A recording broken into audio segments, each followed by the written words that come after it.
Let us continue with the second part of the lesson, Annadana, Karnataka State Syllabus, second language Kannada, Annadana lesson. So the hunter told the boy, Huduga, ದಣಿದಿದ್ದೀಯಪ್ಪ ಮಲಗು, you are very tired, you sleep. ಅಂದು ಕರುಣೆಯಿಂದ ಹುಡುಗನ ಕಾಲು ತಿಕ್ಕಿದ. What did he do? He massage the boy's legs. ಹಾಸಿಗೆ ಹಾಸಿ ಮಲಗಿಸಿದ. He lay down a mat and told the child to sleep. ತನಗೆ ಮಲಗಲು ಸ್ಥಳ ಇರದಿದ್ದರಿಂದ ಬಾಗಿಲ ಹೊರಗೆ ಕಾಲು ಚಾಚಿ ಒಳಗೆ ತಲೆಯಿಟ್ಟು ಬಾಗಿಲು ತೆರೆದೇ ಮಲಗಿದ. So there was no place for the hunter to sleep. ಬೇಡನಿಗೆ ಮಲ್ಕೊಳ್ಳೋಕ್ಕೆ ಜಾಗ ಇರಲಿಲ್ಲ. ಆದುದರಿಂದ ಕಾಲು ಗುಡಿಸಲಿನ ಆಚೆ ಇಟ್ಟು ತಲೆ ಒಳಗಡೆ ಇಟ್ಟು ಬಾಗಿಲನ್ನು ತೆರೆದೇ ಇಟ್ಟು ಮಲಗಿದ.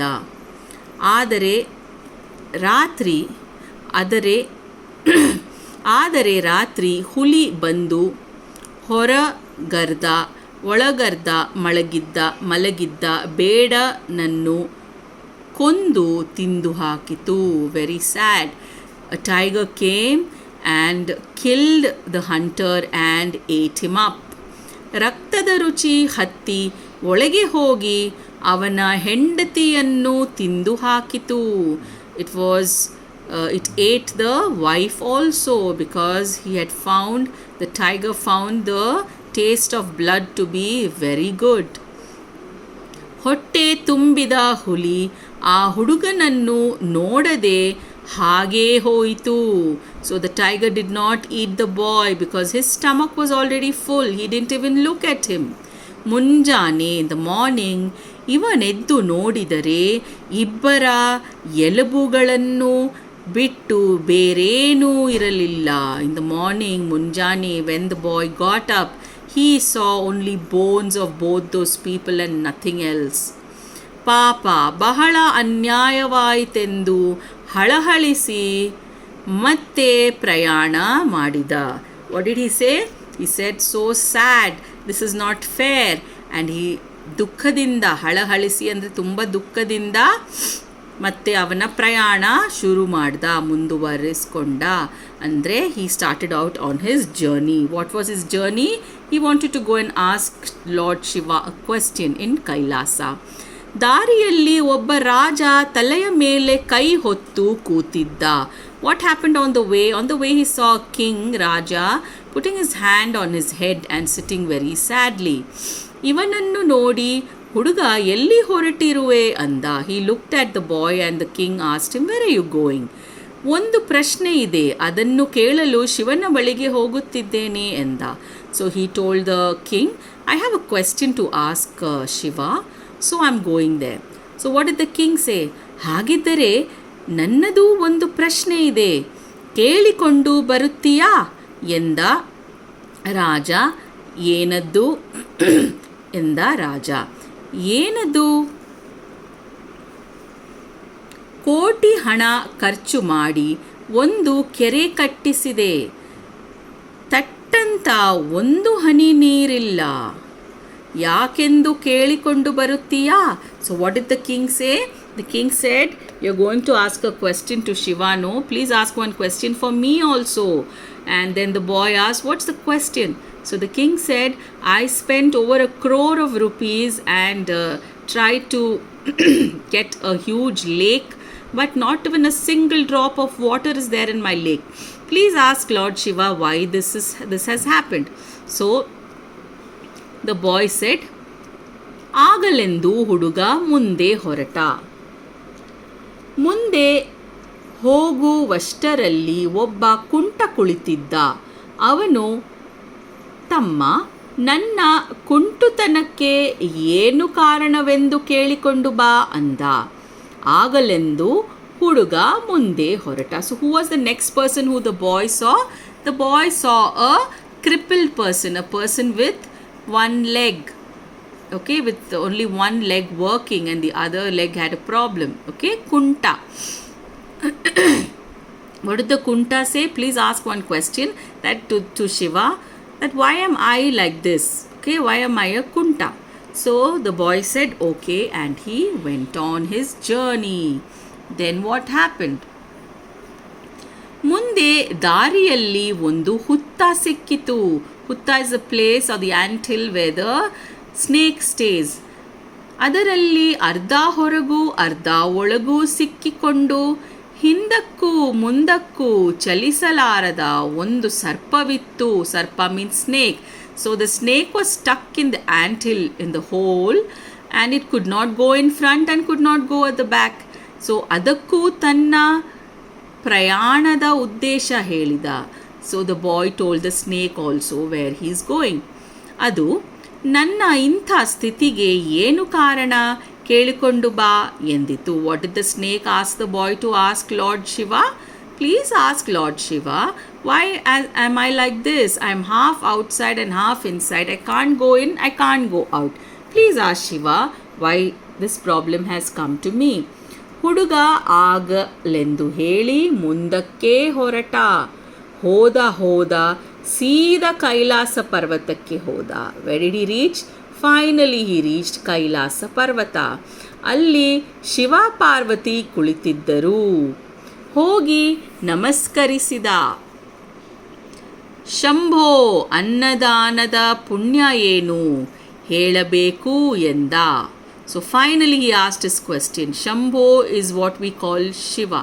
ಶಂಭೋ, ಅನ್ನದಾನದ ಪುಣ್ಯ ಏನು ಹೇಳಬೇಕು ಎಂದ. ಅದಕ್ಕೆ ಶಿವನು, ನೋಡು ಮಗು, ನೇಪಾಳ ದೇಶದ ರಾಜನ ಹೆಂಡತಿ ಗರ್ಭವತಿಯಾಗಿದ್ದಾಳೆ. ನೀನು ಹೋಗಿ ನಾನು ಕೊಟ್ಟ ಪ್ರಸಾದ ಕೊಡು. ಹಡೆಯುತ್ತಾಳೆ. ಹುಟ್ಟಿದ ಆ ಕೂಸನ್ನು ಕೇಳಿದರೆ ಅದು ನಿನಗೆ ಅನ್ನದಾನದ ಪುಣ್ಯ ಏನು ಎನ್ನುವುದನ್ನು ಹೇಳುತ್ತದೆ ಎಂದ. So what did he say? He told him, he didn't give him an answer, but he said in Nepal, the king of Nepal, his wife is about to deliver a baby, and if you give this prasada to her, she will deliver a child, and you can ask the child your question. So ಹಾಗೆಯೇ ರಾಜನ ಕೆರೆಯಲ್ಲಿ ನೀರು ಬೀಳದಿರುವ ಕಾರಣ ಕೇಳಿದ. He also asked why the Raja's ಕೆರೆ has no water in it. ಅದಕ್ಕೆ ಶಿವನು ಹೇಳಿದ, ರಾಜನಿಗೆ ಬೆಳೆದ ಒಬ್ಬ ಮಗಳಿದ್ದಾಳೆ. ಅವಳನ್ನು ಯೋಗ್ಯವರನಿಗೆ ಕೊಟ್ಟು ಮದುವೆ ಮಾಡಿದರೆ ಕೆರೆಯಲ್ಲಿ ನೀರು ತುಂಬುತ್ತದೆ. So what was the answer that Shiva gave? If the king marries his grown-up daughter to a good man, then there will be water in that pit which the king had dug to make it a big lake. ಹಾಗೆ ಕುಂಟನ ಕಾಲು ಯಾಕೆ ಹೋಗಿವೆ? ತನಗೆ ತಿಳಿದ ವಿದ್ಯೆಯನ್ನು ಆತ ಯಾರಿಗಾದರೂ ಯೋಗ್ಯನಿಗೆ ದಾನ ಮಾಡಿದರೆ ಹೋದ ಕಾಲು ಬರುತ್ತವೆ. So what was the answer for the crippled man? If the crippled man gives his wisdom and knowledge, shares his wisdom and knowledge to a person who is deserving it, then he will get back his leg. His legs will come back in the right way. Then he asked the question about the sarpa.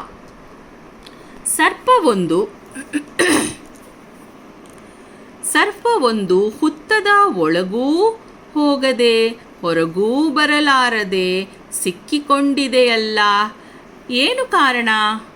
ತನ್ನ ನೆತ್ತಿಯ ರತ್ನವನ್ನು ಯಾರಾದರೂ ಯೋಗ್ಯನಿಗೆ ದಾನ ಮಾಡಿದಲ್ಲಿ ಅದು ಸರಿದಾಡಬಹುದು. So what did Lord Shiva say? ಹಾವಿನ ನೆತ್ತಿಯಲ್ಲಿ ಒಂದು ರತ್ನವಿದೆ, that means one diamond or some precious jewel.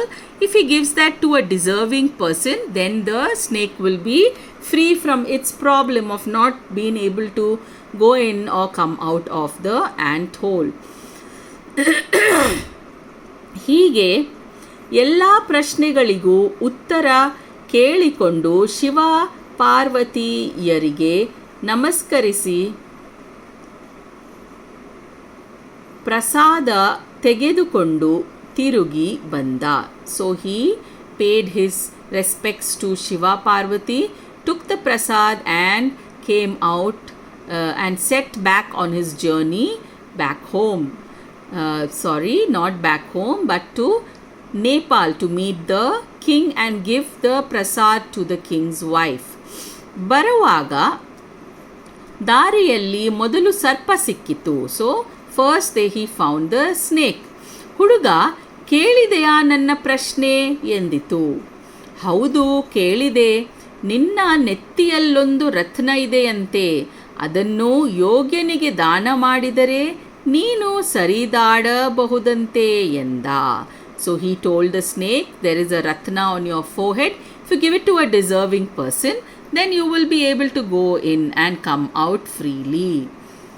ಹಾಗಿದ್ದರೆ eco, ನಿನಗೆ ಅದನ್ನು ದಾನ ಮಾಡುತ್ತೇನೆ. He said, okay, in that case I will give it to you only. ತಕೋ ಎಂದು ತನ್ನ ನೆತ್ತಿಯ ರತ್ನವನ್ನು ಹುಡುಗನಿಗೆ ಕೊಟ್ಟಿತು. ಆ ಕೂಡಲೇ ಇದಕ್ಕೆ ಸರಿದಾಡುವ ಶಕ್ತಿ ಬಂತು. ಆನಂದದಿಂದ ಹೆಡೆ ತೆಗೆದು ಆಡಲಾರಂಭಿಸಿತು. ಹುಡುಗ ಮತ್ತೆ ತನ್ನ ದಾರಿ ಹಿಡಿದ. So the snake, as soon as he gave the precious jewel to this boy, he got the energy and the strength to move out or into that hutta, and he started dancing with his head held high, and the boy carried on his journey. ಮುಂದೆ ಬರುವಷ್ಟರಲ್ಲಿ ಕುಂಟ ಸಿಕ್ಕಿದ. ಹುಡುಗ ನನ್ನ ಪ್ರಶ್ನೆ ಕೇಳಿದೆಯಾ ಎಂದು ಕೇಳಿದ. So the ಕುಂಟ asked the boy, did you ask my question? ಕೇಳಿದೆ.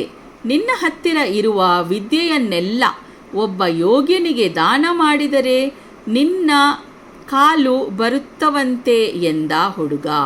So what did the boy say? Shiva has told me to tell you that if you give your knowledge, share your knowledge or give away your knowledge to a deserving person, then your problem will be solved and your legs will become normal.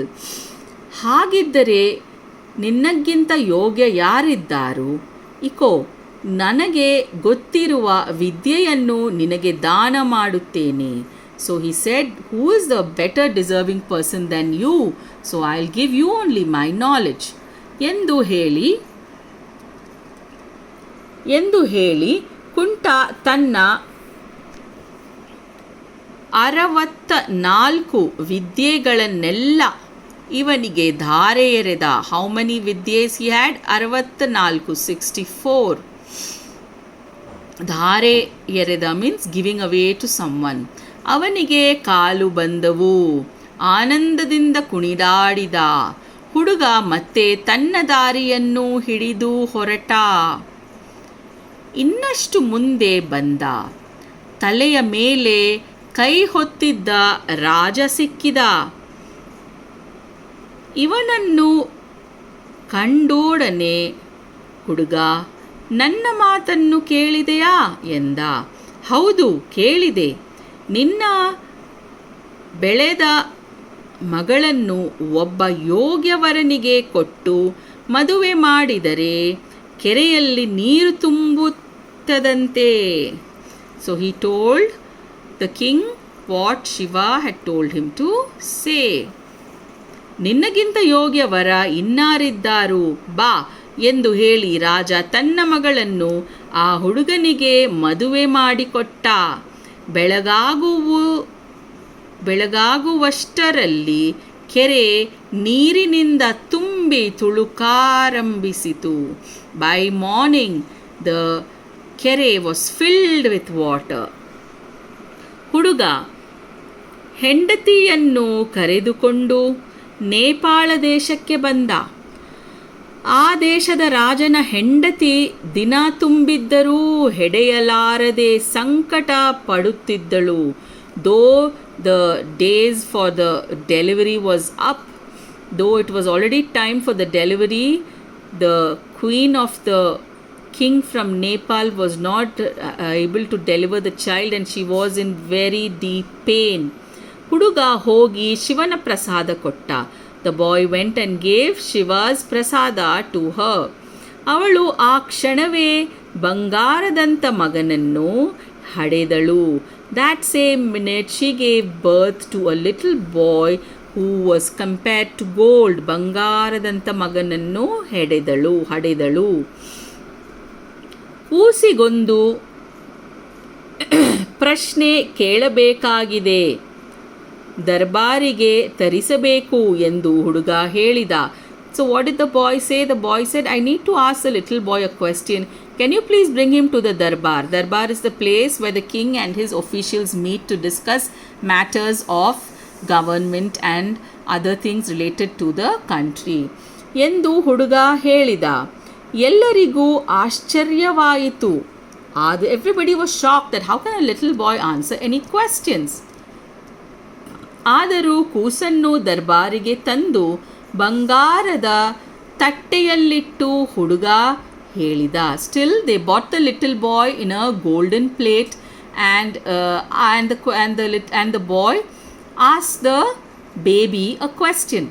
ಮಗು, ಶಿವ ನನ್ನನ್ನು ನಿನ್ನ ಬಳಿ ಕಳಿಸಿದ್ದಾನೆ, ಅನ್ನದಾನದ ಪುಣ್ಯ ಯಾವುದು? So he said, boy, baby, ಮಗು means baby, Shiva has asked me to ask you the question about ಅನ್ನದಾನ.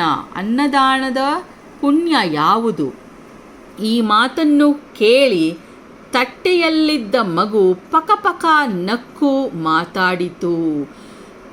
So quite shockingly, quite surprisingly, the little baby on the plate started laughing. Paka nagu means started laughing hilariously. And then he spoke, ಮಾತಾಡಿತು. ಅಯ್ಯ, ಶಿವನನ್ನು ಕಾಣುವುದಕ್ಕೆ ಹೊರಟಿದ್ದಿ, ಅಡವಿಯಲ್ಲಿ ದಾರಿ ತಪ್ಪಿ ಅಲೆದಾಡುತ್ತಿದ್ದಿ.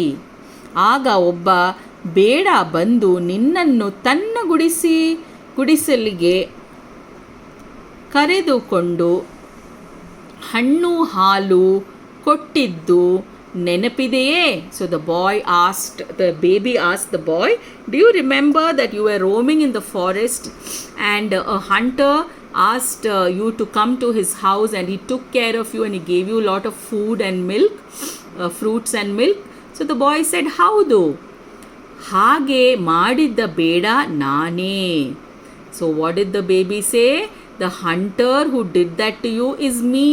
I am the baby who was the hunter. ಅಂದೆ ನನ್ನನ್ನು ನನ್ನ ಹೆಂಡತಿಯನ್ನು ಹುಲಿ ತಿಂದಿತು. That same day a tiger ate me and my wife. ಅನ್ನದಾನ ಮಾಡಿದ್ದಕ್ಕೆ ನಾನಿಂದು ರಾಜಕುಮಾರನಾಗಿ ಹುಟ್ಟಿದ್ದೇನೆ. He said that same day the tiger had killed both me and my wife, but because I gave you food, I gave you the biggest dana, which is annadana, and I gave you food and milk even though I was hungry. And see, today I am reborn as a prince, as the baby of a Rajkumar, as the baby of a king. ನನ್ನ ಹೆಂಡತಿ ಕೊಡಲು ಒಪ್ಪಲಿಲ್ಲ. His wife did not agree to give food. She did not do any annadana. She refused annadana. ಅವಳು ಇದೇ ಊರಿನಲ್ಲಿ ಹಂದಿಯಾಗಿ ಹುಟ್ಟಿದ್ದಾಳೆ. So the lady who refused to give food to another person has been born like a pig in this same place. ಬೇಕಾದರೆ ಹೋಗಿ ನೋಡು. If you want, you can go and see. ಎಂದು ಆ ಮಗು ಹೇಳಿತು. So this is what the baby told. ಆಗ ಈ ಹುಡುಗ ತಿರುಗಿ ತನ್ನ ತಾಯಿಯ ಬಳಿಗೆ ಬಂದು ತಾನೂ ಅನ್ನದಾನ ಮಾಡುತ್ತಾ ಸುಖದಿಂದ ಇದ್ದ. So after listening to this, the boy understood that annadana is the biggest dana, that the greatest thing you can give someone is giving somebody in need, giving somebody food, somebody who needs food, you should not refuse it. He understood that, and he reached his mother's house and lived there, and he also continued to follow what his mother was doing. So this is a summary in English also of this lesson.